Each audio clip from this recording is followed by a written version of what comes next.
This is the ET Stand Podcast. The Cronulla Sharks were absolutely perfect in their 40-0 thrashing of the Canberra Raiders to remain top of the NRL table, and for the first time I can ever remember, have the strongest points differential in the NRL. Welcome to the EC Stand, the Cronulla Sharks fan podcast, where we not only let our talking do the football, we've also the only sports podcast that has just a few more fans than Ricky Stewart has points. I say this every single week, but do hit that like and subscribe button. Come on. Where is it? Somewhere up there, over there. Hit the like button for us because it helps us with the algorithm. And go on, get involved in the comments. I think we've already got one through from our good friend Harley. We'll show that in a second. Big show. Hello to everyone on Spotify. But we've got the return of the prodigal son. He's back, baby. Matthew Williams, welcome back to the ET Stand podcast. We'll get to talking to you in a second. The rest of the stuff we've got going on with Matty missing a few games. We're talking about matches that you missed in the Sharks history that you wish you were there for. We're going to preview the Dragons match. We're going to talk about Shane Flanagan's legacy. Is he the greatest Shark coach ever? I feel like Franco is going to say definitely not. What next for Daniel Atkinson? Lats has the social roundup, and then we're going to talk about how perfect the Sharks were. So there's a bit happening.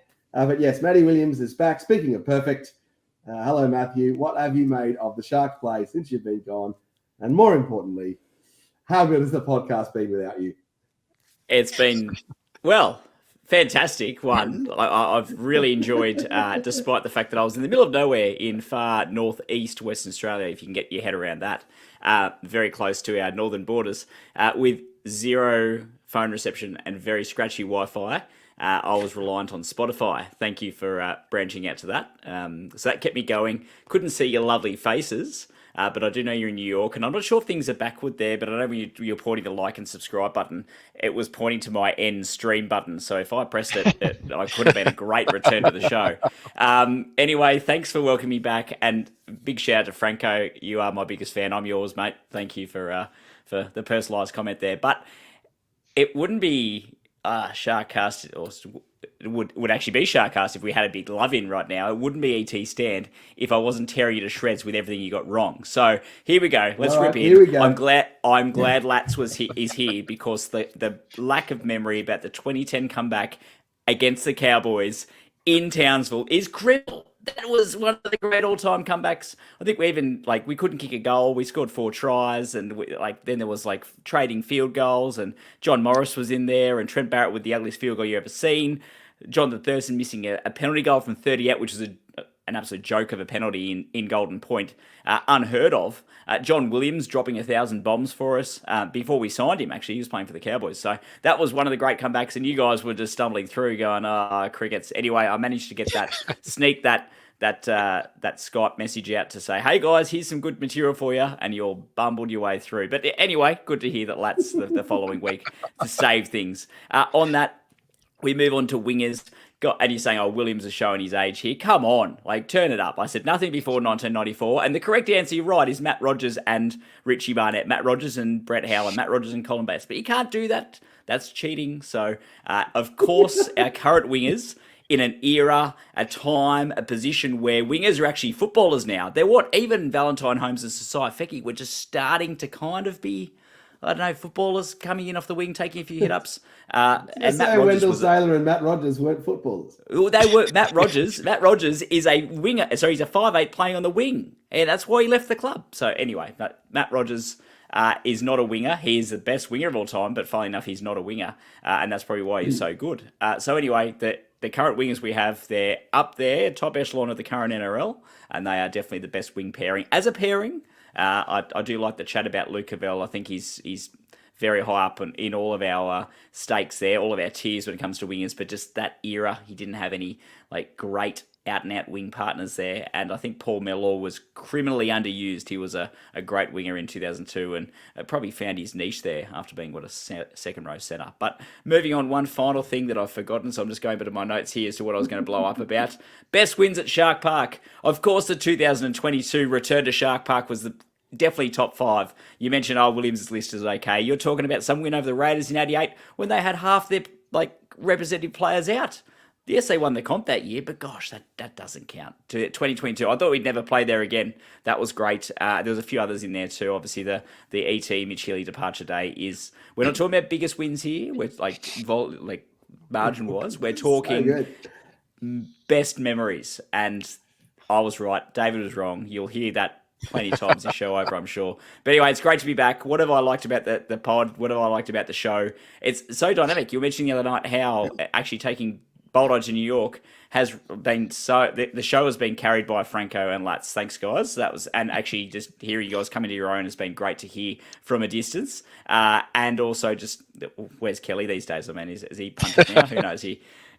Bulla, Chris Kelly. He's hanging out in Fiji. Yes. Hanging out 30 beers down at the outrigger right now, I reckon. Yeah, exactly. Who approved that leave? Who approved that leave application? But anyway, here we are. We're back and top of the table. So when it all goes downhill, you know who to blame. Fair enough. All right. Well, let's just get into the comments that we've got a few people coming in here. We've got Harley saying, "G'day, Harley. Sharks will win and beat the Dragons." Look, Harley, you've been predicting the Sharks are going to win every week, so you keep going. You are an absolute legend, Harley, because you seem to get it every single like. Cecile, first like because it's my first time watching. Well, Cecile, welcome to watching the ET Stand podcast. We don't claim to know everything, but certainly try. And this is the only show in rugby league where you hear 100% about the Sharks and nothing else. Don't watch NRL 360. And here he is, SGD. He's normally the first to like. We do love SJD, the coach of the Cronulla Sharks. Craig Fitzgibbon himself, that is his alter ego. And SJD just, well, I think Wendell wasn't a winger either. Wendell wasn't a winger either. He was the first of his kind. So I think that's probably right. All right, well, we're heading straight into the actual. We're starting this week with the great man Scott Latino and the social roundup, actually. So been bumped up. There's a bit, you've been bumped up the order, lads. So giddy up, mate. I know, and I haven't actually queued this up yet. So let's just go like that. Let's just go to that mode, and then let's just start talking whilst I make this happen. Will you? Just, all right, mate. He's a bit rusty as a host. What do you reckon, lad? Might be the time difference to the States. I'm not too sure, mate, but we'll see what he comes up with. This could be last week's socials coming up. Who knows? Well, picture of Chris Kelly's head wouldn't be such a bad thing now, would it? Yeah, true. He's not here to defend himself, so we could give him a bit more stick over that, actually. All right, perfect. All right, well, just before we get into it, we've got Les. Boys, I missed last week's show. How good are you? I've never seen a victory song in the big screen at the ground until you discuss the words, forget sick tackles, we cast the power, but we are listening to you. Well, Les, and actually, I realised I don't think we played the Sharks song at the start of the match today, did we? So at the podcast. So, Latch, do you want to do the socials to the up Cronulla? I think we do. Sure, mate. Why not? All right, Latch, take it away. All right, guys. I came across a post last night stating Roosters have reached out to Braden Trindle as a potential long-term replacement for Luke Keary after his retirement yesterday announcement at the end of this season. I'd like to think he stays loyal to the club, to the Sharks, given their support for him under his current circumstances. He's very respected amongst the playing group, and I think they're just empty rumours. I think he'll stay. In saying that, the Roosters are going to have a ton of cap space to use at the end of the season. $4 million, I believe, given Crichton, Manu, JWH, Tupu, and now Cleary on the move. So they'll be able to pay massive overs for whoever they go after. So I think we need to be careful also, as they could try to tap into Iro, Williams, or Kafusi as they're yet to be re-signed. So I'd like to see us wrapping them up soon. But I can't see this happening. I can't see Braden being a Rooster. What do you boys think? I don't think cap space even comes into the discussion when it's the Roosters. Yeah. 4 million is what they had hanging around before they lost those players. They've probably got 20 now. I thought that was just with Tupou going myself, but we'll see. Yeah. Alrighty, onwards. I wouldn't put it past them. I wouldn't put it past them. Oh, they'll make a play. Sure. I can see them making a play. I'm not sure Braden Trindle's the top 5'8" coming off contract in the NRL. I'd like to think he'd stick around. You know, he stayed as an understudy at the Sharks for quite a while there when other opportunities could have been knocking. Not to mention he's really good mates with Kennedy. I think now that he's cracked it, he's in the first grade team. I think he's going to stick around. To be honest, I thought I I thought he was gone. I thought he was going to the Tigers. I thought they were crazy. And I got some mates who are Tiger supporters, and they thought they were crazy for not having a crack at him. But I'm glad they didn't, and I'm glad he is with us. So all the best, Braden, and I hope you're doing well, mate. Onwards, there's been a lot of praise around for Nico through the socials over the last couple of days, given his performance in Sunday's shutout against Canberra. Nico was brilliant in guiding the team around. There've been a lot of mentions about his goal kicking and the work that he puts in week to week to continually improve his game where he can. He also received 6 Dally M points from Sunday's game that sees him jump back atop the Dally M leaderboard and possibly bulldoze tiers. So watch this space, and we'll find that one out next week. How good's his goal kicking been? I just think that last kick, he just was buggered and just couldn't be bothered. At 40-0, he didn't really need to kick it in. And after lacking the Sharks cop for not finishing on a score with a 0 on it last week from Franco, still being angry about the 68-6, he probably just decided, we'll stick to 40-0. It's a nicer round. All right, lads, on to the next. All right, there's been a big push among Sharks fans in the socials this week for Captain Cam to play Origin this year, given his strong performance over the past few weeks. Not sure if you boys caught Sunday night with Matty Johns after the game, where the panel also brought Origin into the equation and where Matty likened him to a human Chucky doll. I can see the resemblance, although Chucky has got all his teeth. So, yeah. Well done. That eye of him up, or is that actually how he looked? That's how he looked. There was Mate, that's how he looked straight after the game in his interview. Okay. But there was also that Terminator one doing the rounds on the socials too, wasn't it? Yeah, saw that one. Yes, but I think he plays Origin this year. I think he at least gets a game. He was 18th. Are you coming around, Boldo, Origin. or he was 18th man? And in 2020, that's where Craig Fitzgibbon said, "I'm coming for you when I get a gig, a first grader, I'm going to sign you." My nephew actually purchased his jersey I think it was in an auction for his Origin jersey, and so that was a pretty cool piece of memorabilia. But moving on, Blake Brayley has emerged as a very possible Origin selection. I came across an article earlier today by Ethan Lee Chalk over at Zero Tackle, stating Apisai Coruscant has thrown his support behind the young hooker to be called up for Game 1 in this year's Origin series, where he states Brayley is already a great player. He's got the grit about him and toughness. Obviously, he's a great player, and he's got all the attributes as well, so he could easily slide in there if you need him to. And that's coming direct from Appy Coruscant. So that's a big support, given I thought he was going to play there, Appy, but due to his injury, he won't be. But I think it's quite uncharted waters, all this Origin talk, and it's bittersweet for us Sharks fans, I guess, as like we don't want to be down players over that Origin period, but also you don't want deserved players not getting the opportunity to play the pinnacle of rep footy. So good luck, Braden. You definitely want your Parks players in the Origin team. Oh yeah, it just builds the experience. I just remember that 2022 finals match. We just looked overawed against South Sydney with the 40,000 fans there at the big stadium. They just weren't used to it. The important thing here, though, guys, if he gets picked for Origin, it breaks his streak of most consecutive games in the NRL. Franco loves the consecutive streaks. Remember, Jason Taylor holds that record. Theoretically, I thought it was Luke Douglas. Luke Douglas is confirmed. Jason Taylor got... Anyway, Luke Douglas, though, he's got like 10-year record. Brayley's not going to make that. No, but he is currently the longest string in the NRL. He got injured in 2020. That's 3 years ago. What's he done? Like 90 games in a row. Rookie numbers. 90 games in a row. That's all right. Rookie. Yeah, how many games in a row have you played? He's still pretty young. 0. Negative. That's okay. We're not talking about that. Well, combined, Blake Brayley and I have got 90 games. What are you talking about? All right, on to the next. But there's been an absolute flood of shout-outs in the Sharkies forums to none other than Canberra coach Ricky Stewart in being presented that donut in his 500th game as coach on Sunday. I don't know if you boys caught the press conference, but it was a very somber atmosphere. I don't think I've seen a more depressing press conference in the history of the game. I'll tell you what, there's no love lost between Ricky and Sharks fans, is there? Ricky Stewart, goodness. He would have to be the most unpopular of the former Sharks coaches, wouldn't he? Yeah, 100%. The way he left the team. Chris Anderson would be up there, but it wasn't the same Golden. I don't know if you remember the 2015 one where we won in Golden Point, and he was there about. I think he was launching at the refs just as you hear the up Cronulla in the sheds right next to it going off, and the walls banging. Oh yeah, that was so good. And so good. And I think he cut it short. He's just like bristling, and they're like asking him a question. He just gone up and left. So yeah, that was brilliant. When he's like just sitting there ignoring it.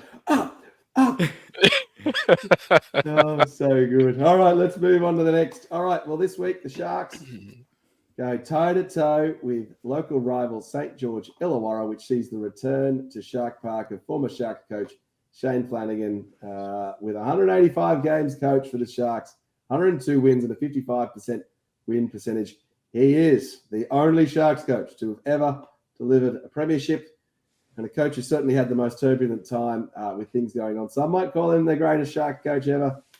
Certainly others will not. I know who would certainly not, don't I, Franco? He was prominent in the media this week calling out, well, what have the Sharks done since I've left? Williams, where does Flanagan sit in terms of the Sharks coaches all-time and a legacy? Well, I'm going to use the term enigma, right? So he is, and I think will always be the greatest Sharks coach of all time because he delivered what so many others couldn't. So he did. Jack Gibson couldn't, Ricky Stewart couldn't, Chris Anderson. The list goes on, but he delivered there, and I think he wholly and solely deserves that praise. Also, too, he oversaw or failed to oversee the Asada scandal. He also left us in a very bad way when he departed the club, not at his own choice, of course, in what was, I suppose, disappointing circumstances, both for him, the club, and the NRL, the way that all went down back at the end of 2018, start of 2019, when John Morris took over, very close to the start of the season. So he's a flawed character. We all, I suppose, everyone loves. There's grey in everything. He's definitely not your poster boy, perfect child. Superstar super coach.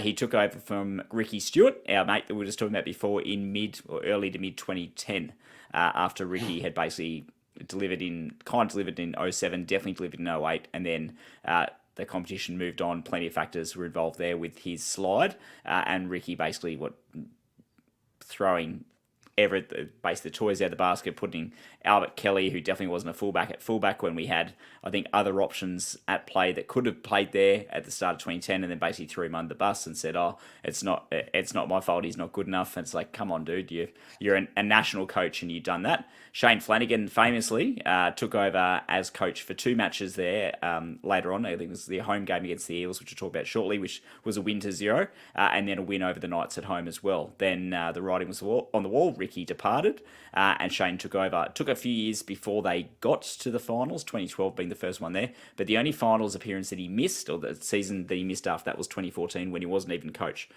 So associated with Asada. You could argue and say, well, without Shane, how'd the team go? They got the wooden spoon. There were so many other factors there that it's not a fair comparison. But what he did with that side, how he put it together, how he got them playing the style of football he got them playing. He knew he needed big match experience. We're talking Origin players. You can argue that Paul Gallen got him in the door, but Shane Flanagan got the signature on the paper. So yes, he's got the famous stories of going and buying the gym, the boxing ring off eBay or Gumtree or whatever it was, putting his heart and soul into it. They were saying that he was basically running the club during that era where SADA happened. There was Damien Irvine and Shane Flanagan were running the club and wearing 27 different hats, and unfortunately, something horrific slipped through the keeper there. So then the way that he departed as well, there was the Barry Russell in his second stint at the club as I think he was CEO, handing the computer over to the NRL with all the email correspondence from Shane Flanagan at hotmail.com rather than John Smith at hotmail.com. Probably not the smartest ploy. You wouldn't see the Roosters doing that when he was on why wasn't it just not Shane Flanagan at hotmail.com? It's so bloody obvious. And then Barry Russell handing over the... So anyway, that all went down. Obviously, he is a club legend. He should be welcomed in the doors. It should be I actually think there should be a statue of Shane Flanagan, but it seems that there's no love lost there with the way that was all handled, the way the NRL handled it. He was banned for life. I don't know any other NRL coach that's been banned for life. So yeah, flawed. Yeah, that's some achievement, getting banned for life, isn't it? Exactly. So there's got to be some level of, I suppose, oversight or lack thereof there. But anyway, he outcoached Craig Bellamy in the 2016 Grand Final, something I never thought I'd see another coach in a big match do, let alone a Sharks coach. You'll notice in that game that we threw 3 offloads the entire match. Everyone was saying that to beat Melbourne, you've got to do what they did in the final round of that season. I think we threw 20-something offloads in that, and we had an astronomical error count. He backed our team, and he obviously put that team together, backed them to hold the ball, to play up the middle and go from there, and we famously won, despite the near heartbreak at the end. But also too, he was responsible for the defensive plays, or it was either him or Steve Price responsible for the defensive plays that resulted in us successfully repelling them there. But also too, how many other teams in that era, maybe even since, carried a utility on the back, not a utility, but a 3/4 on the bench. So, and that was vital. You guys were talking about that a few weeks ago with the Fecky and the impact of the Fecky injury. So I think Flanagan's bordering on genius with what he did. He's a Shark-style coach, but also too, there's a huge big asterisk next to that as well. Fair enough. Les has come through with a comment here. Les Cheal, let's hope Fitzy ends up as our greatest coach, and he won't as in Flanagan. And Les backs it up with, he thinks Fitzy is going to end up. Oh, you think he is on the way? Let's see. And then SJD's just come through saying, don't put too much pressure on the guys. Right, fair enough. Can we go one? I don't think we can go one podcast without talking about the 2016 Grand Final, can we? All right, Franco, where does Flanagan sit? How do you not? Well, we have. Review. Well, I guess he is the 2016 chat about Shane Flanagan. I should have actually accepted the challenge and not mentioned 2016 at all. But anyway. Maybe we just mix it up and alternate with the AMCO Cup from week to week. Yeah, true. Yes, true. We can do that. Franco, where does Flanagan sit for you in all time's greatest Sharks coaches? He's got to be top, doesn't he? So I guess the question is, where does he sit for me? Look, the argument is not really an argument. He won us a comp. He is the Sharks' all-time greatest coach. Oh, what a gift! This is You signed off. What are you doing? I think you guys have short memories, but I was calling it for him to be head coach long before he got that gig of those couple of trial matches, long before Get involved we in started the comments floundering right in now, 2009. Why is John Lang better than Shane Flanagan? Come on, someone will back me up here. John Lang was a better coach. John Lang was a better coach. Okay, he was a far better coach. He identified talent better. He nurtured talent better. I would argue, and Williams touched on it. He spoke about the team that Flanagan put together.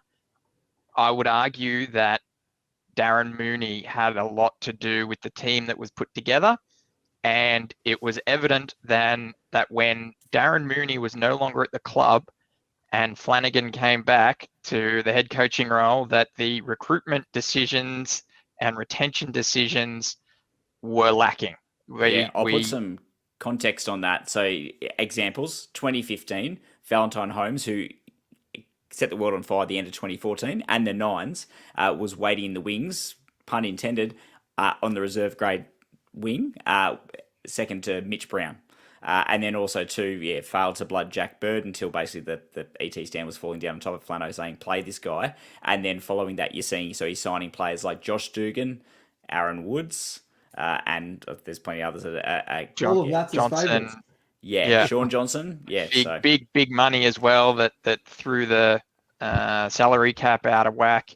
It was a knee-jerk reaction to losing Holmes, obviously, but still there was not a clear sign of direction or planning there in terms of what to do with the roster. And it goes further to the credit of Darren Mooney in showing that, there was a big knock on Josh Morris, where he couldn't recruit anyone, he couldn't bring anyone to the club. Just before his tenure was questionable, he brought Cam McInnes into the Sharks. Lo and behold, with Mooney's help, all since that has happened, Fitzy's had Mooney's help there, and we can see long-term forward planning of building a squad through retention, through recruiting key individuals, and I think Darren Mooney has a lot to bring to the club, not only now, but has his fingerprints all over that 2016 winning team. Flano is the greatest. He got us the silverware, but John Morris was my favourite. He's a pretty good coach too, actually. I'll just quietly say, John Lang was my favourite, and he's also coached the Sharks for the most number of games as well. But if it's in the heading, yeah, Flanagan's got the biscuits. Fair enough, lads. How does the Sharks fan base feel about Shane Flanagan, you think?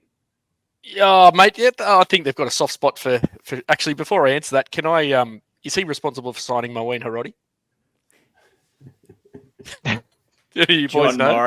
John Morris, early 2020, I think it was, when Harodi was. John Morris, worst Sharks coach in history. No, they've got a soft spot for Shane, for Flano, senior, that is. As do I. He put his heart and soul into the club. He, as Williams alluded to, he poured that money into the club to buy that boxing ring, and he was up against it. Coach, like, our facilities were poor. He's got, yeah, they've got to accept him coming back to Shark Park and not is he going to get booed? No. I think his son will. His son will. I don't think he will. The way that his son left the club and the way that his son's carried on at shots games, including the Bulldogs game last year. But I think Flanagan. Trent Barrett's still celebrating from that other time when they got that win, isn't he? He is. He's saw him out and about the other week. He's still partying. I think it would be a bitter Sharks fan who wouldn't happily buy Shane Flanagan a beer and reminisce. You gotta love the guy for doing the undoable, right? So yeah, he won't get booed. One thing in Steve Mascord's book, he talks about, I think it's his final chapter, where he kind of goes on his own little personal journey, but he talks about like the true uncharted territory that was winning the Sharks premiership. And I think he does mention, or he interviews Wade Graham and Flanagan in there, and basically said both of them, this is years later, continue to be bailed up saying thank you. Like most others go, oh, good on you or whatever, but like it's just the sheer volume of people saying thank you, you've made my life, basically, is a big thing. And you're right that I think that 90+% would say that to Flanagan. There will still be that small percentage that don't, I think. It should probably be that Franco is no longer one of those small percentages. All right, well, look, the legacy of Shane Flanagan is certainly unquestionable. I think he went through a whole bunch of pretty tough stuff at the Sharks and did deliver us a premiership and did some pretty good work. And I was a bit bummed when he went to coach somewhere else. I would have liked to have seen him come back. But all right, we move on. We'll move on to the Dragons round 9 preview in a second. But 12 I'm going to do it. It would have been interesting to see, without the NRL's intervention, how long we stuck with Flanagan with the way that Cap had gone. Whether he'd still be there, whether we'd be fighting our way out of another, I suppose, Cap issue, or whether, I don't know, whether he's obviously a rebuilding coach, given that he pulled a very poor team from the 2010 era all the way through to 2016 and beyond. But I think he'll do well at the Dragons. Yeah. He's got they're down on stock, but more hard. He's already shown that he's been better than the last two coaches they had. So yeah, correct. Well, he's a proper coach. That wouldn't have been difficult. All right, we've got a bit of love here from 121 or 12 from 121. Love from the wheelchair Sharky, who apparently used to hang out with Barry Russell on the sideline. Look, we know that we're not cool enough to hang out with the great Barry Russell. Actually, Barry Russell used to train at my dad's gym, isn't it? We did see Barry Russell on a flight to Townsville. We didn't we? For a certain loss to 0. And he talked to us for a little bit. He was quite pleased to see. He did. It was quite good. And then Little Lats has threw it up. There he is. Go to bed. Yeah, go to bed. And then Harley's coming through it up. All right, let's move on to the Dragons preview. All right. Top of the table, Cronulla Sharks welcome the 11th place St George Illawarra Dragons to Shark Park for another Sunday game. I'm actually quite enjoying getting used to that time slot. I think the consistency is certainly helping us. Dragons got absolutely pumped on Anzac Day, didn't they? I'll be smarting for that one. I'll be keen to reverse that performance. They've been very hot and cold this season with ups and downs, wins and losses. Franco called me up last week and he said, I have to tip first. So I'm going to tip first. on the ET Stand podcast so that I can maintain my lead. And you boys can tip against me if you like, but I am tipping the Sharks win. Sharks will get up over the Dragons. There you go. Mate, you got to tip first for the next 4. That will be the true test. I'm happy to keep tipping first because I'll continue to win. All right, Williams, what can you tell us about the history of the Sharks versus the Dragons? Just looking at it, we are in our longest winning streak that we've ever had over the Dragons.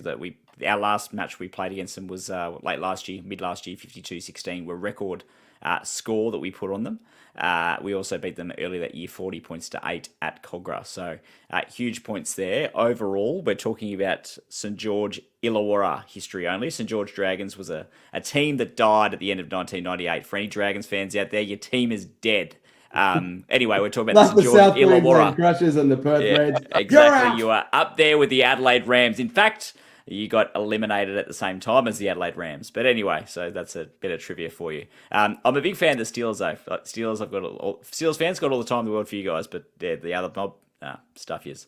Anyway, so total head-to-head, Sharks 28, Dragons 23, which is a bit interesting because we had a good early record against them. Then it turned a bit. The Dragons had obviously some good sides through 2005, 2006, 2010, unfortunately, that horror day when they won a premiership with an asterisk next to their name. But anyway, we've on the home win front, we've won 16, they've won 15.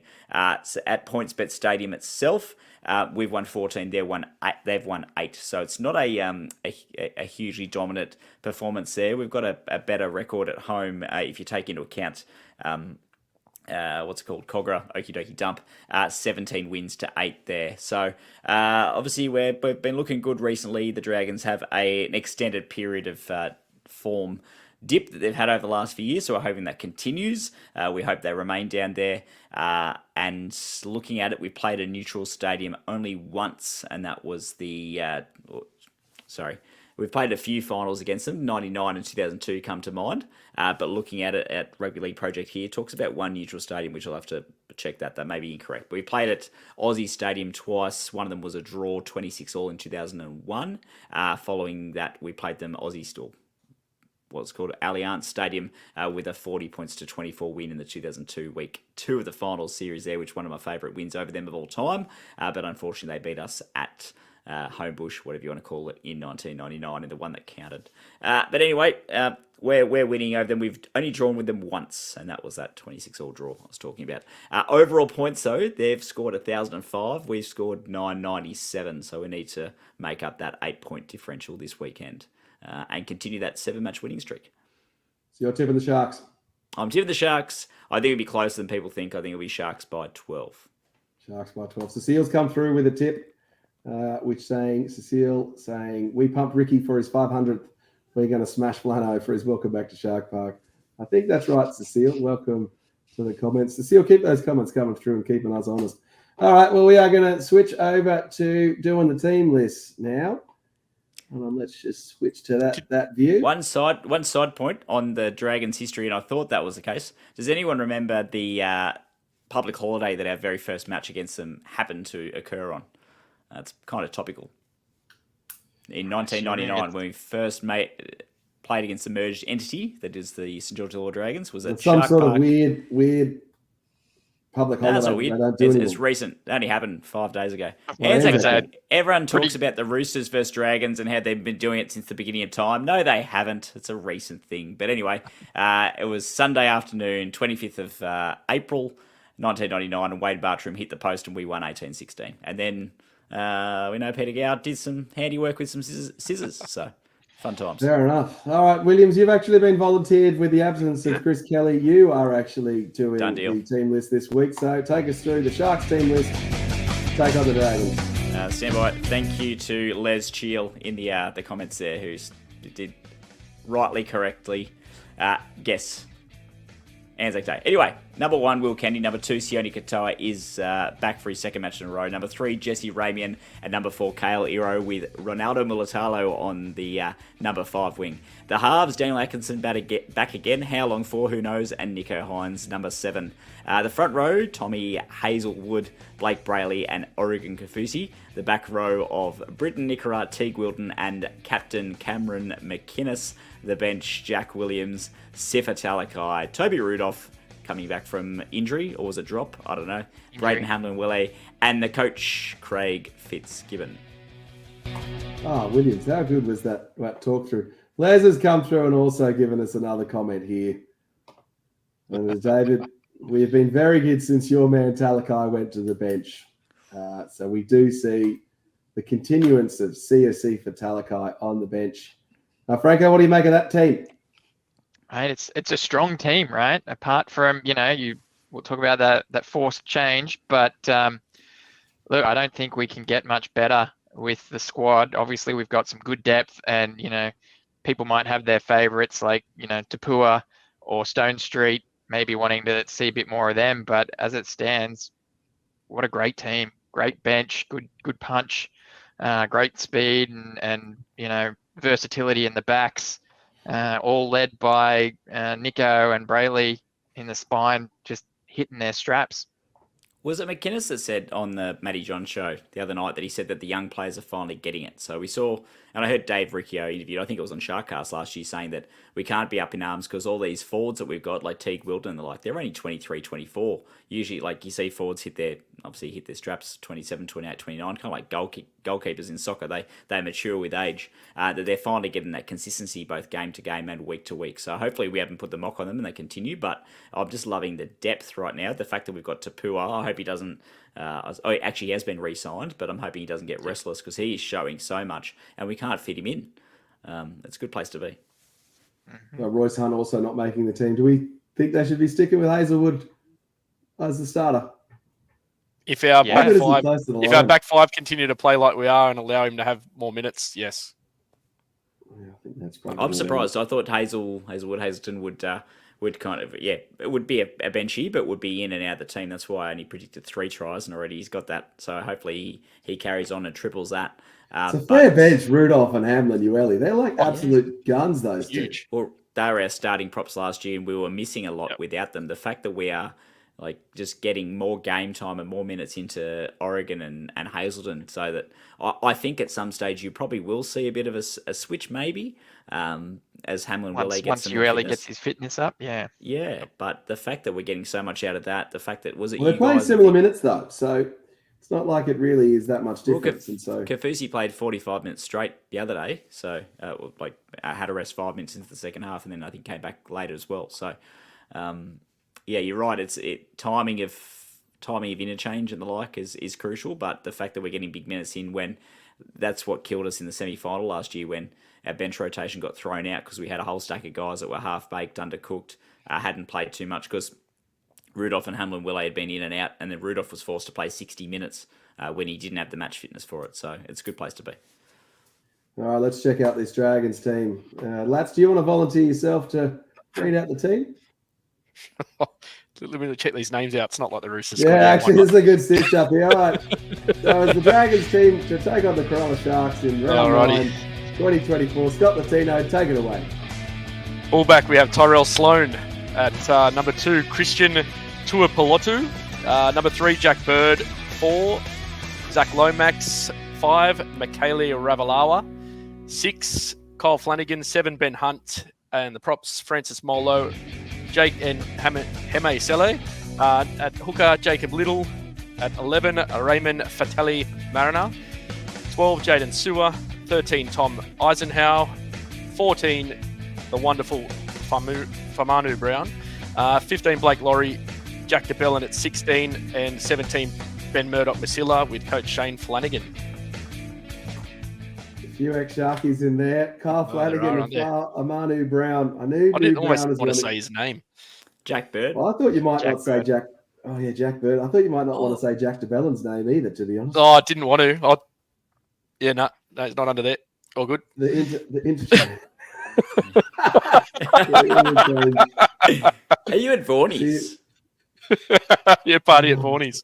Live from Vorney's. That's what should we make of the Dragons team? What do you think? Mate, given how they were touched up last week, I think they're going to come out strong. I think we arm wrestle it back towards the second part of the first half. We roll them at the start of the second and just steamroll them going into the back end of the game. They'll be up for it for a bit, but I just think we're looking at our squad. it's unmatched against theirs, and I think we go on with it. I think we'll win 13 plus. I think Teague Wilton will score first try this week. He nearly did last week, and I think Tommy Hazelwood gets another. All right, so Seal reckons in the comments to say that Talakai is going to get a 4-pointer. I think everyone on the team's going to get a 4-pointer this week. Well, maybe we're not putting the mock on. That would be amazing. Well, yeah. What do we make of Kyle Flanagan? He's just never really kicked on. Franco, you've watched him pretty closely.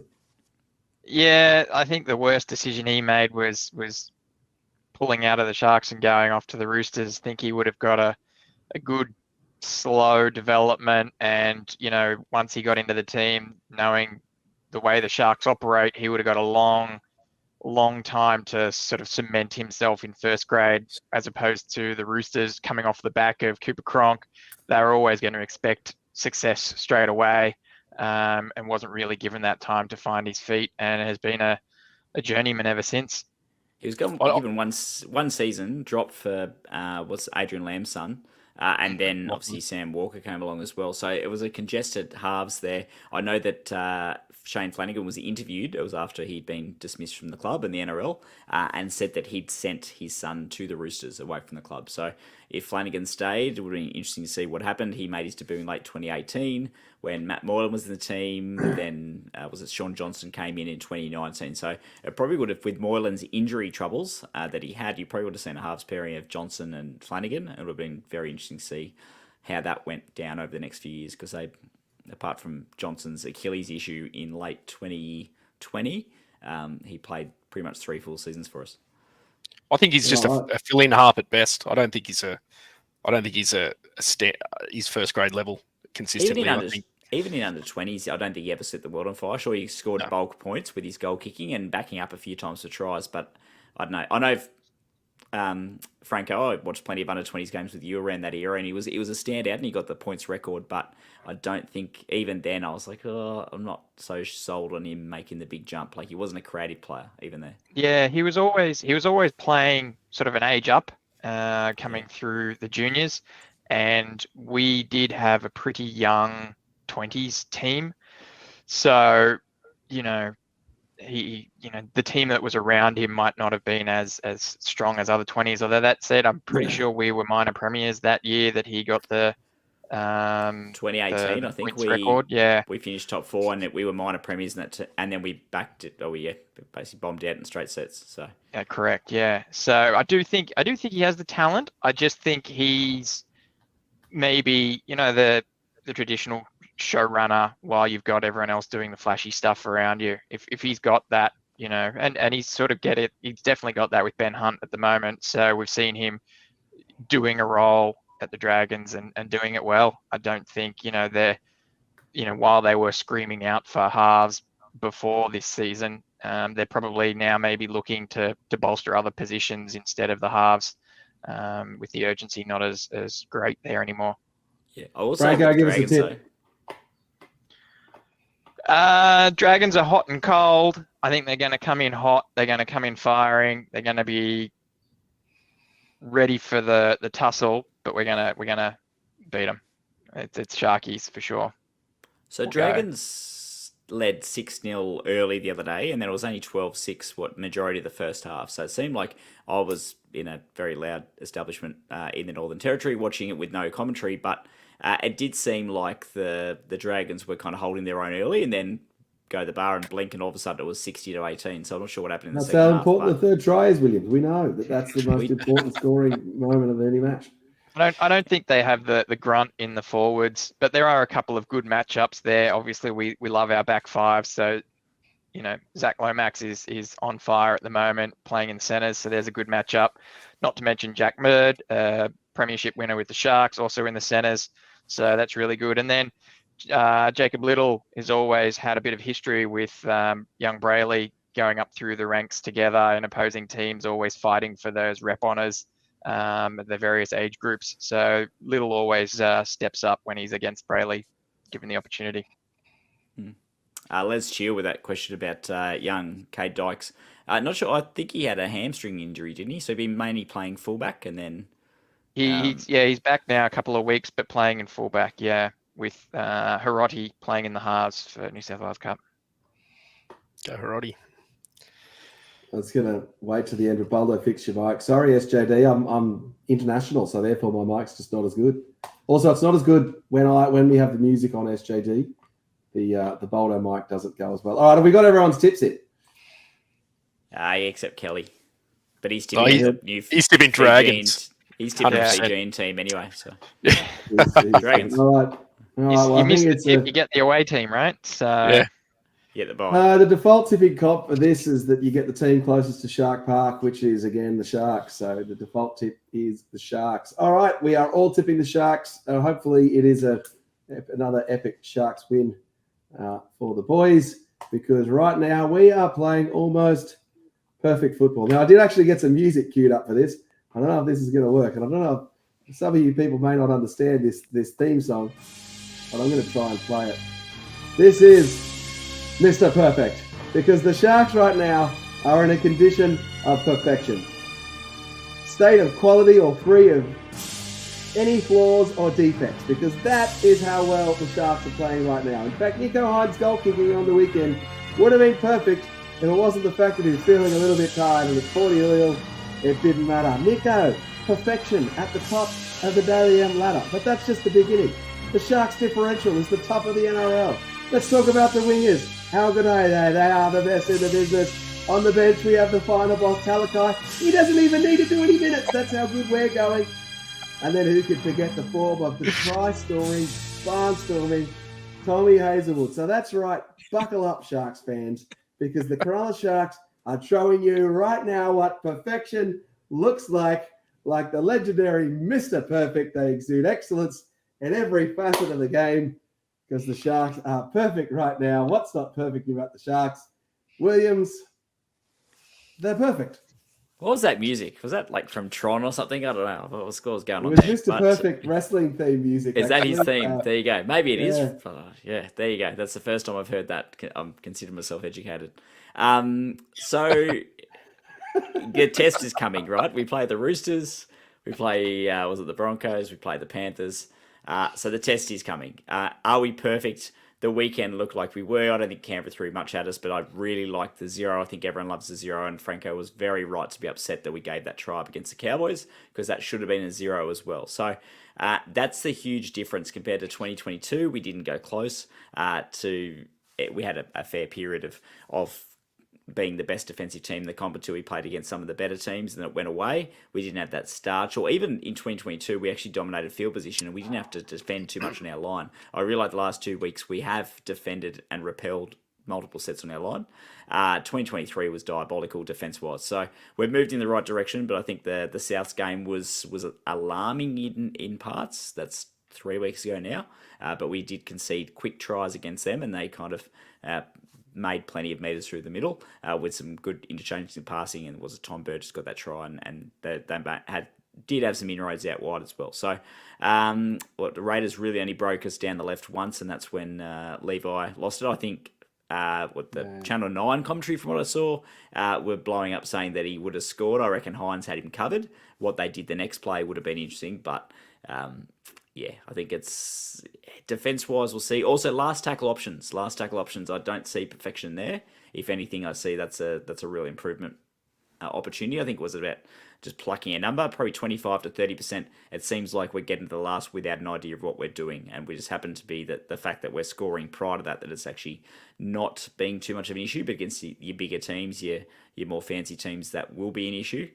Also, to our kicking game, or lack of variety in that without Trindle, will be exposed by the big teams. If they can put pressure on Hines, which they did on the weekend, better teams will exploit that.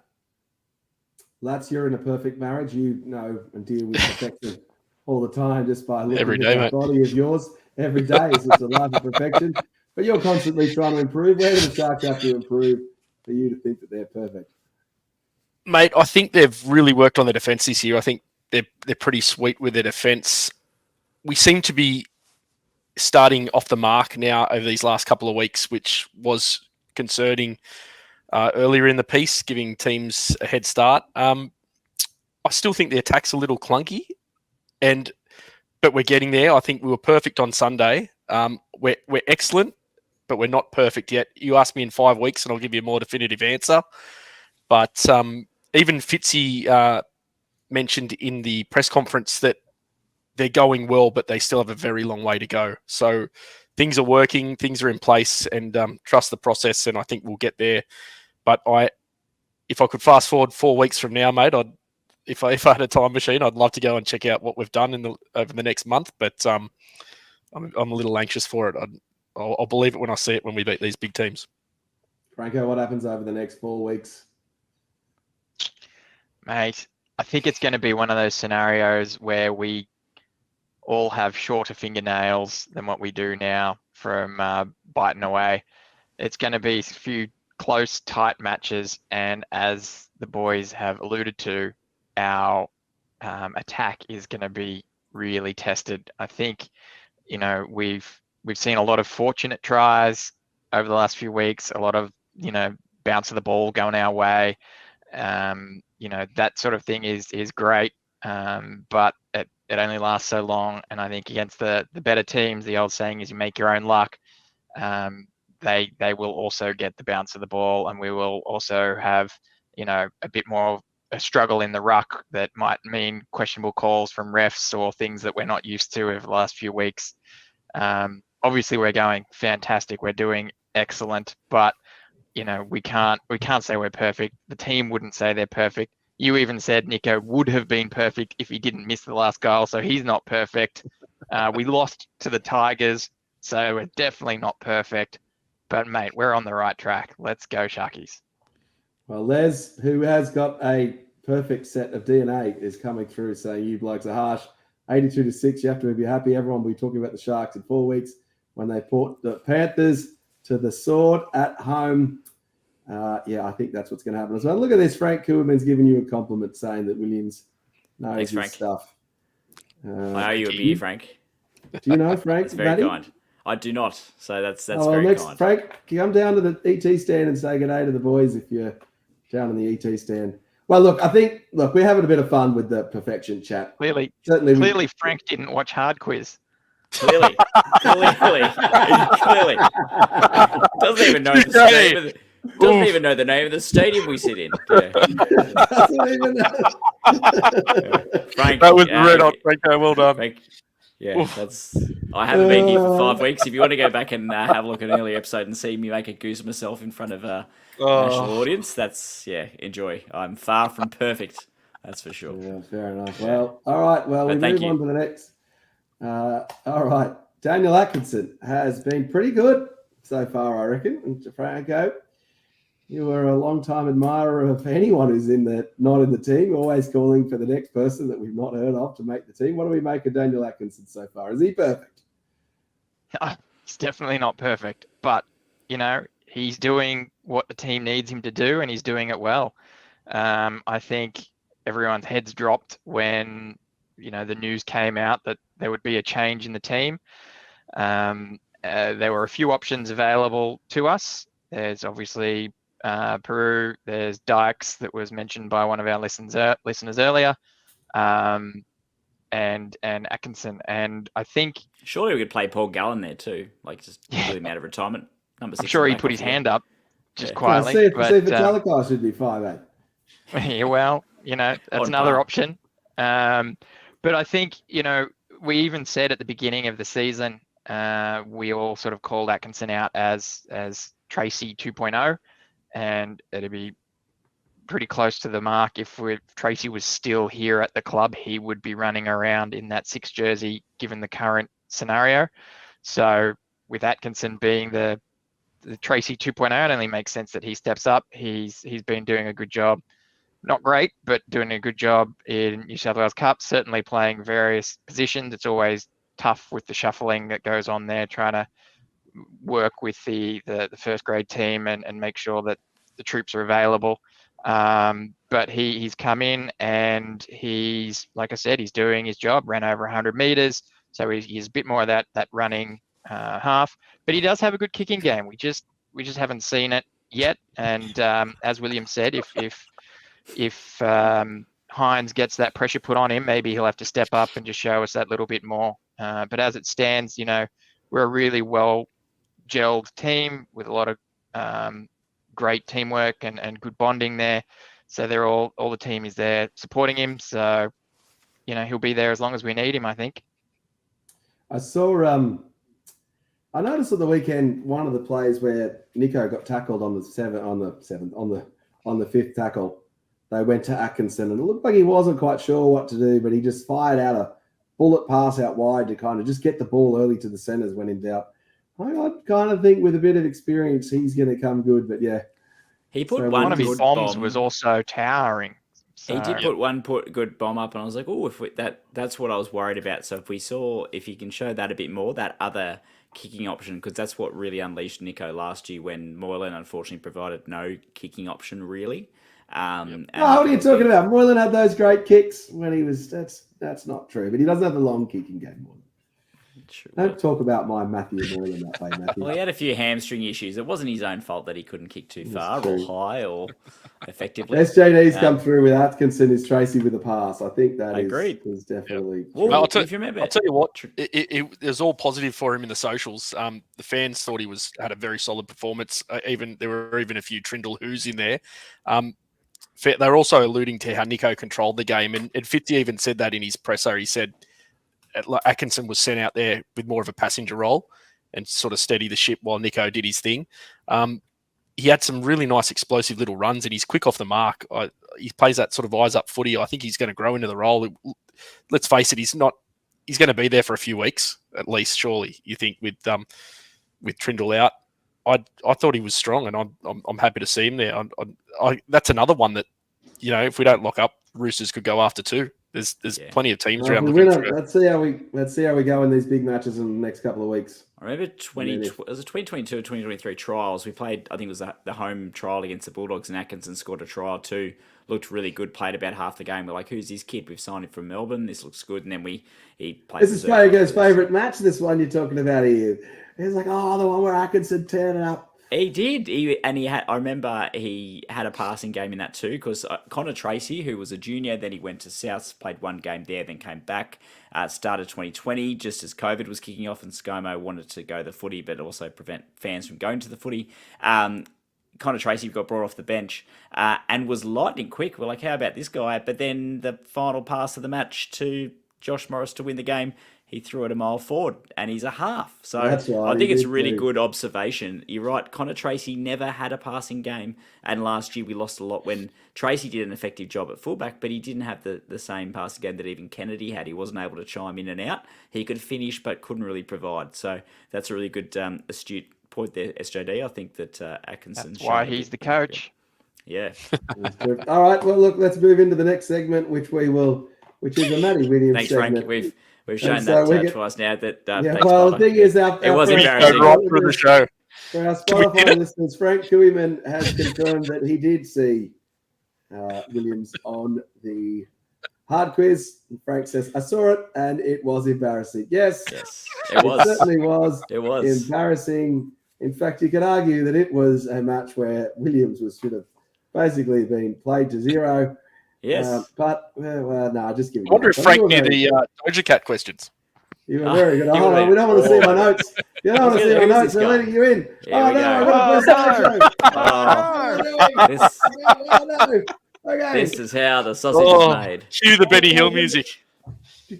All right, we're doing a history lesson. I think I'm one slide too early. All right, so there we go. Goodness, this is just the professionalism of this YouTube channel. So fired off early again. To nil victories. History lesson with the returning Matt Williams. So, Matty, take it away. Thanks, David. Well, we have had plenty of wins 2-0 at times. Big shout out first off the bat. 1994, we had 3 wins to 0. That was a year, John Lang's first year with the club. We didn't make the finals, but notably we did beat... who was it? Gold Coast at home 46-0, the Panthers at home 32-0, and Souths at home 42-0, which was ET's famous a second time that he scored 5 tries in a row. But they don't make the list. There's a few big wins in there that don't make the list because I'm talking about the best wins to 0. So we'll roll the slide, please, David, and we'll start off, and I can hear you crying, straight up. We've got an equal record at number 5.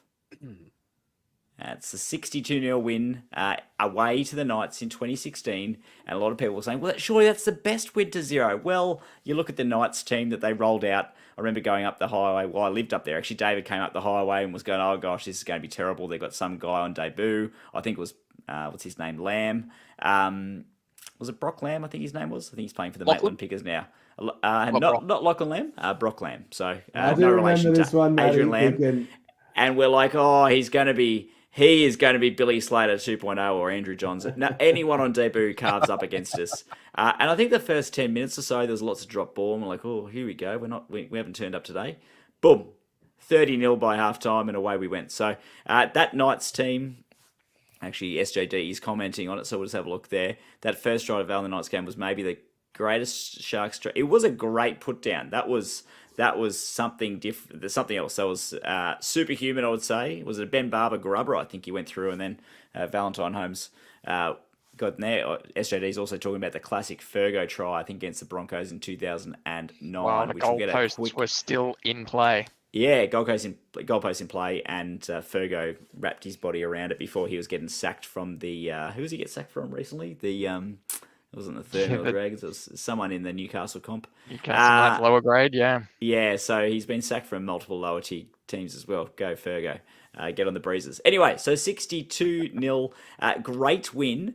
But also, I'm putting it at number 5 here because we were playing against what Paul Gallen referred to as a weaker side than some of the teams that they'd played against in the World Cup prior to that. I think they played against the US and a few others. So the Knights were in the depths of their post-Nathan Tinkler, post-Wayne Bennett era, and we put them to the sword, but they didn't really show much either. They did almost score late on. I remember Dane Gagai being held up over the line right in front of us, and he was in tears afterwards. So it showed our good defence there, but it really wasn't a hallmark to nil match.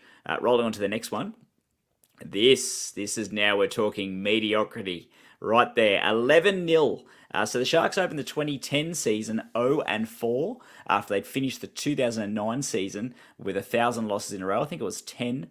The final match that we'd won before this one was in late June 2009, where Blake Ferguson did indeed wrap his body around the corner post and score a legitimate try on his way to a hat-trick when we put 40 against the origin-affected Broncos that year. But anyway, we went to, I think it was the Easter weekend, the 5:30 p.m. Saturday game, playing against the Eels. The Eels were heavily favoured to win, especially off the back of them making the 2009 grand final. A very dour first half. Tim Smith in his debut for the Sharks after being signed from England, and the Eels had the opportunity to go ahead late on. They were going to the northern end in the first half. Luke Burt with a penalty goal attempt that he missed from about 30 out right in front in horrific conditions, as tends to happen at what's that stadium we played at again? Shark Park. The wind was howling. So 0-0, and then Blake Ferguson with 2 tries, Tim Smith kicking 1 from 3, and then a field goal. That was also the game that Luke Cavell did his ACL, and we thought that he played on the entire second half, I believe, with that injury on one leg. We thought that, and that's why he wasn't kicking, we thought his career was over, but he had Lars surgery and reappeared later that season. So that was a great win to 0. We sung, I think we're still celebrating that win. We then won a few weeks later against the Knights. True SAG. It wasn't quite table tennis. It was indeed that, and I think that was actually could go down as Shane Flanagan's first match coached for the side. Ricky Stewart took a back seat on that one while the club was managing him out of the club, so to speak. Next slide, we have against the Roosters 2008. We'll mention it now, and there's our favourite son, Greg Bird there, his final match for the club. That was when we were starting to believe that year. We played against the Roosters, who were also top 8. I think we were 3rd, they were 5th. And we dominated early and then shut out the match. We weren't a noted point-scoring team, but we had great defence, and we really just locked them out. It was a great night. I think people had too good a night. Anything more to say on that one, gents, before I move on to the next one? Just loved that match, how Greg Bird destroyed Anasta. It was just a clinic. Absolutely loved watching that match. And you're right, cloud 9 off the back of that to just a full 180. But anyway. Yeah, anyway, so we've chatted a lot about that one. We will do even deeper dives coming soon, I'm sure. But this next one was a favourite of mine, and I found the highlights today. I remember it as a kid watching it in horrific conditions, even worse than the game against the Eels there. There was a great big East Coast low that was causing power outages and howling winds and all kinds of things. I remember seeing on President Avenue one of the big telegraph poles fall over and almost hit a car. Thankfully, it didn't. Anyway, so this game went ahead. There was talk of, I think, postponing it or even giving both teams a point. But we're playing against the Newcastle Knights, who'd beaten us in the final series the year before. They had the Johns brothers. They had the red-hot forward pack with Paul Harrigan, who actually ripped off Craig Greenhill's head in the opening tackle of the match and somehow got away with it. Not even a caution. It'd be a send-off in 10 weeks these days. But it was a top-of-the-table clash. Sharks were sitting 4th, Knights 5th. And the Sharks, 2 quick tries early on in front of only 5,000 people. And you can see so much standing water. Paul Donaghy, both occasions, breaking down the left, giving it to Richie Barnett, who scored an early double after about 15 minutes. Matt Rogers, attempting to kick the second conversion from the sideline, didn't even make it within 10 metres of the goals. There was just a howling southerlies in the wind, making the ball go everywhere. Mitch Healy took a kick from in front, and it barely made the distance. Penalty goal, that was about 10 metres out. Right in front, and you see it just sit in the breeze and then fall down. And then later on, Matt Rogers had a conversion after a Paul Green try where he stepped off his right and broke through under the post, where Mitch Healy had to hold the ball for him, NFL style. So it was 16-0 at half time. The Knights did have a few opportunities. Joe Johns was putting some mammoth bombs up, but they weren't getting anything out of it. Peachy was safe at the back, apart from one drop ball late in the match that was almost scored by Owen Craigie, and then Peachy scored a nice little backing up on the inside try late on to make it 22-0. So that was a favourite win to nil for that one, especially after I remember the hype around that one and how I suppose we've had some good wins over the Knights over the years, but to keep them scoreless with that team was notable. But this next one, I don't remember it. I think you guys won't either, but it should go down as one of the best matches of all time, especially in Sharks history. Our very first finals match. We qualified for the finals for the first time in 1973. They called it the major prelim semi there, but basically it was the 2v3 match, I think, in the old final system. And we won 18-0, 2 tries. It was a try to Tommy Bishop and someone else, some guy called Steve Rogers kicked 6 goals as well. So let me just look up and see who scored that. But it was a good win to nil, and to play against the big brother who'd won all those premierships back in the day. So the other try scorer was Ken Madison. So yeah, Steve Rogers 6 goals, Tommy Bishop, Ken Madison the try scorers at the SCG in front of almost 38,000 people. So that must have been something. 6 years into our existence, and we're pulling a stunt off like that. That's awesome, guys. Any points or questions? Have you heard about the Dragons game? Mate, that was a history lesson for me, Williams. That was just terrific. How good would it be if just the Sharks 1-0 every single week? That would be terrific. Les, where do you put the Raiders game, Williams? Does it make the list? The Raiders game, the 40-0. I think it doesn't, just because it's so recent. I don't think I could. It might down the track, especially the way that we went down there. There's a few notable games where we should have kept them to nil. Like I remember 2022 when we were playing the Storm at home. We had Nico Hines out for COVID for the second time that year, I think it was. And they also had Cameron Munster out on origin duty, and we were thinking, this will be tough. Jesse Raymond got a hat-trick, and we were up, I think, 28-0 late on, and then the Storm got a try in like the last second under the post to make it 28-6, which we really should have held them out to nil there. That would have been a famous one. Some other notable ones I had was a win from 1989, round 4 against the Roosters at home, where we won 4-0. That would have been a great one for the neutrals there. The highlights reel. Yes. Les has come through, Matty, with the I think it was the 2002 match against the Newcastle. Andrew Johns led Newcastle. Yeah, they were up to nil for a whole bunch. Les, if you'd have watched last week, we gave that match a whole bunch of coverage. That match is particularly good. We'll do that one. We'll do that one next classic Sharks match. We will do that. We'll do that in a classic Cronulla Chronicles. That was 42-0 at halftime. I think 46-0 early in the second half, and then it finished 64-14. But I remember opening the 99 season. I distinctly remember Sean Ryan scoring the opening try of the year where he ran off Adam Dykes threw a massive hole against the Balmain Tigers. We won that one 44-0. And then we beat the Western Suburbs Magpies 46-0 later that year. So 2 wins to 0 there. Another one I distinctly remember, which was pretty good, but it didn't quite cut the mustard because it was Ricky Stewart related. And I thought we can't be lauding him after he's basically everything he's done. We beat the Panthers 18-0 in round 1 of 2007. With Brett Carney scoring a try off the back of the scrum, Ben Barber-esque to open the season that year. So I remember that one. There was a lot of talk about 06. We were pretty terrible, and the Panthers were okay. 07 we beat them and had solid defence, but 07 we lost a lot of close games there. We also beat the Dragons 12-0 at home in 2012 on the Easter weekend there, I think. So that was a tough match when the Dragons were looking good too. Actually, they were still, I suppose, top 4 worthy, and we beat them 12-0 there. But that's pretty much it for the scores to nil. Do you guys have any others that you remember? No, I think we'll move it on to the mismatch as we're running a long episode this time. Well, look, with a few of us away, oh no, this is just, how can we not be happy and excited to just chat Sharks for 90 minutes? It's the only, it's just me talking. Just taking us down. Well, you've been away for a few weeks, and that is the theme of our last segment of this show, is Sharks matches that you have missed.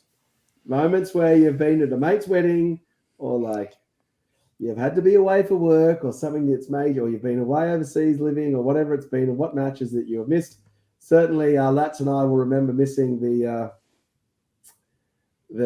Parramatta match where we were at Chris Kelly's wedding, of course. Lats looks a little frozen.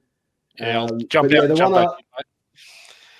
But the one that I distinctly remember missing, which I was pretty bummed about, was I was living overseas at the time in 2018 for the Sharks versus the Panthers, the semi-final match, and we were 18-2 up at halftime. And I remember sending through a text message that said, "Surely we won't lose from here." And well, look, I got soundly abused by my mates for saying that, and then the Panthers went on an epic comeback but the Sharks got the chocolates in the end, 21-20. I remember being a bit homesick and being a bit bummed that I was missing that one.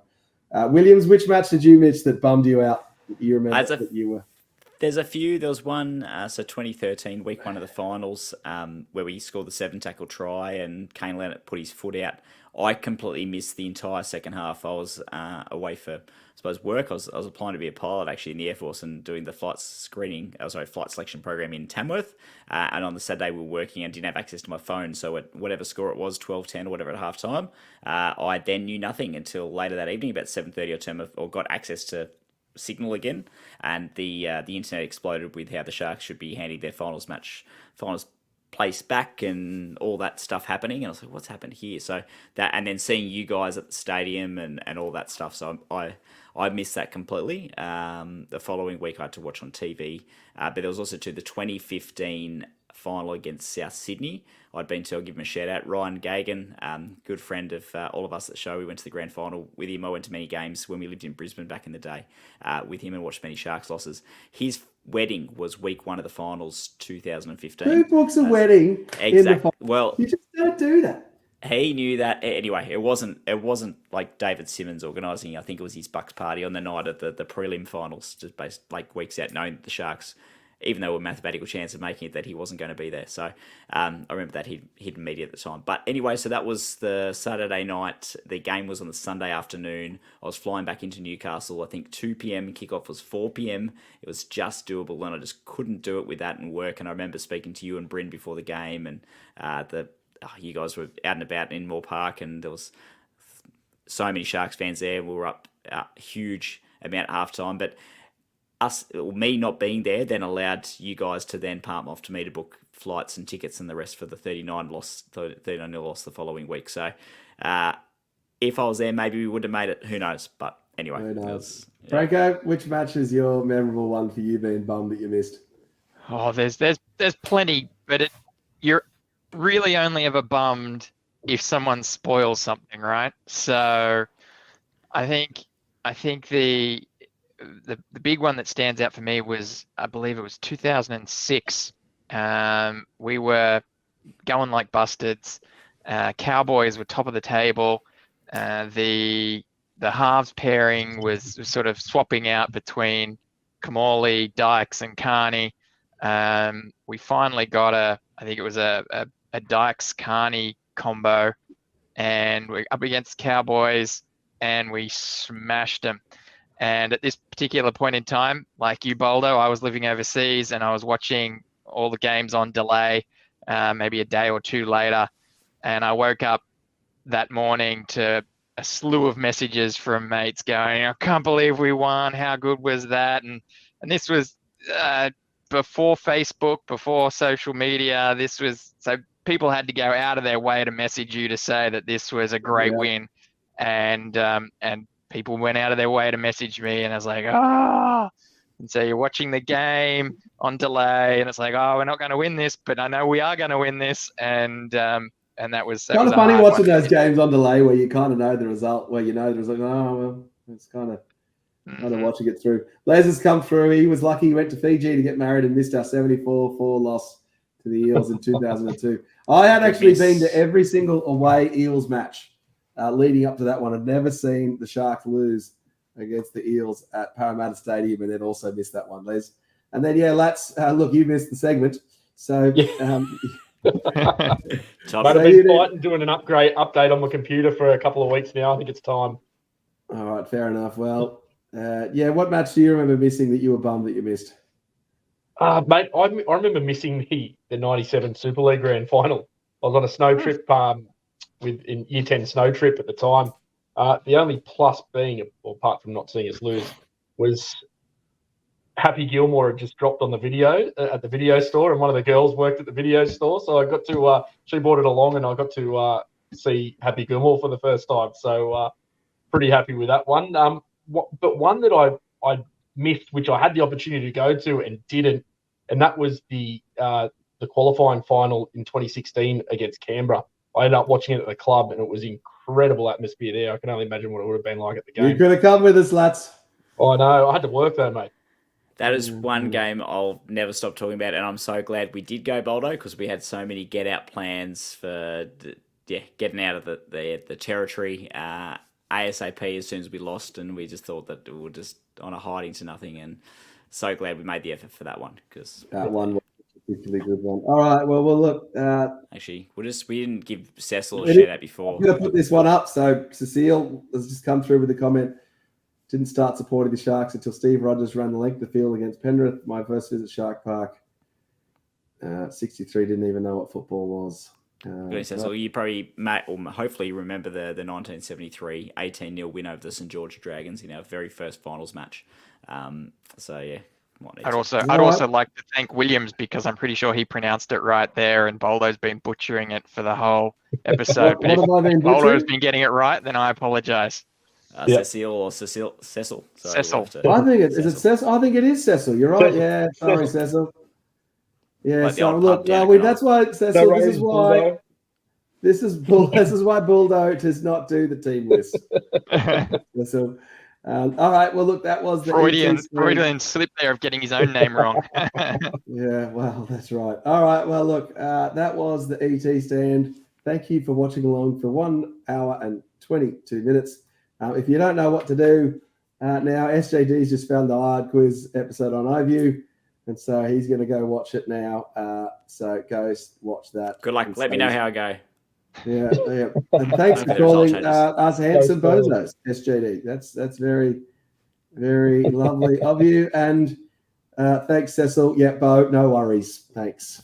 Yeah. Bo knows. All right, cool. Boldo knows nothing. All right, that was the ET stand, everybody. Ladies and gentlemen, are a little slow out this week with the episode of the Classic Cronulla Chronicles. Which match are we doing this week, Williams? It's you and me. We're going to go back to 2011 round 2.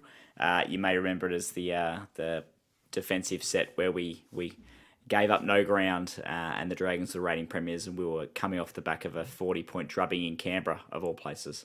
And spoiler alert, the good guys win. Fantastic. Yeah, so Boldo and I'll have that out to you sometime tomorrow. Sounds good. All right, Franco, anything from you that we missed? I'd just like to obviously say local derby, everyone is always excited for this. People are coming out of the woodwork asking for tickets. I believe the sold out sign went up. Hopefully it's a rampaging atmosphere, and everyone loves it. So let's go the Sharkies. I'll tell It's you what, though, also Franco. one of Nico Hines' initiatives for the mental health awareness this round. So I guess keep an eye out for some of his chatter there, and you know, say good day to a mate if you think they're doing poorly. Good shout out. Thanks, mate. I'll tell you what I've heard, though, that there's going to be about 40 mil of rain on Sunday. So the drip line's going to be on fire. I don't know how high the scoring drip the game will be. line. Oh, It's for going to those be that don't moist. know, in the ET stand, we sit in the lower ET stand right behind the players on the drip line. So depending on how the wind goes, we kind of get rained on, and so you think, oh, do I need to bring the wet weather gear? And then we kind of do need to do it. So, the drip line every time. One of the in jokes that about 50 people in the ET stand know about, because they sit on the drip line row. Bloody drip line row. All right, well, that was the ET stand. We will be out with a debrief after full time. I think we'll run that at 8 p.m. on Sunday night after the Sharks versus the Dragons. And then we'll also be out with that classic Cronulla Chronicles soon. All right, sounds good, Cecil. Well, enjoy the Sharks match. And then, Les, thanks, boys. Well done. Up. Hopefully the Sharks get a win. And we will see you guys next time on the ET Stand podcast. For over 50 years, people have come to see the Sharks play. Talent, skill, speed, intelligence, elite-level athleticism. That's not these guys. Biased, one-eyed, opinionated. More often wrong than right. They make up for their complete lack of talent with pure dribble, gibberish, and enthusiasm. This is the ET Stand podcast.